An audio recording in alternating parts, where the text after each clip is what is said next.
जम्मू काश्मीरच्या उधमपूरमध्ये सुरक्षा रक्षक आणि दहशतवादी यांच्यात झाली चकमक। सुरक्षा दलानं अतिरेक्यांना घेरलं, चकमकीत एक जवान शहीद। लष्कर-ए तोयबासाठी काम करणाऱ्या 4 जणांना अटक। बांदीपुरा परिसरातून मोठ्या प्रमाणात शस्त्रसाठा आणि दारुगोळा जप्त। हल्ल्यातील दहशतवाद्यांकडून अल्पाइन क्वेस्ट ॲपचा वापर। पहलगामच्या जंगलातील पर्यटन स्थळी पोहोचण्यासाठी केला ॲपचा वापर। गुप्तचर सुरक्षा यंत्रणेतर्फे माहिती।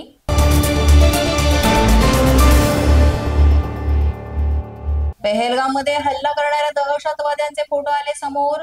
2 पाकिस्तानी तर 2 स्थानिक दहशतवादी असल्याची माहिती। फोटो समोर आल्यामुळे तपासात होणार बदल।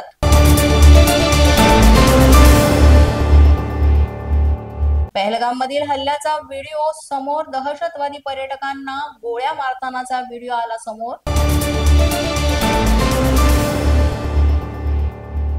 पहलगाम हल्ल्याचा मास्टरमाइंड सैफुल्ला कसूरीचा व्हिडिओ समोर। पहलगाम हल्ल्याशी संबंध नाही, सैफुल्ला कसूरीचा दावा।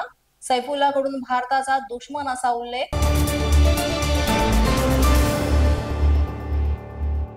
पहलगाम दहशतवादी हल्ल्यानंतर काश्मीरमध्ये ठिकठिकाणी मोठा बंदोबस्त। पहलगाममध्ये मोठ्या प्रमाणात सुरक्षा रक्षक तैनात।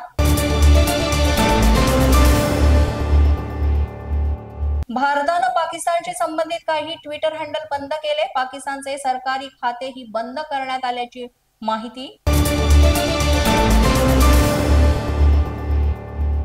पहलगाम हल्ल्यानंतर अरबी समुद्रातील हालचालींना वेग। भारतीय नौदलाकडून INS विक्रांत युद्धबोट अलर्ट मोडवर।